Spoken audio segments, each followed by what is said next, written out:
Okey, ada barang sini. Tengok ah. Dekat sikit. Ada barang geng. Jadi kita gunakan pinpointer, GP pointer. Tengok apa barang yang terdapat dalam tanah. Oh, nampak lah.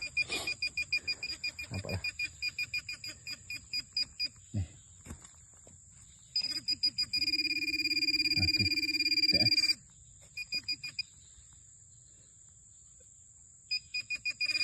Okey, kita dapat mata wang lama Mata wang lama. Ha ni. Rasanya mata wang British ni. Tak nampak tulisan apa. Nanti kita buat balik, kita cuci, kita basuh. Kita tengok berapa nilai dia.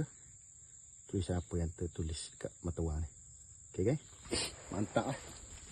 Pinpointer ni.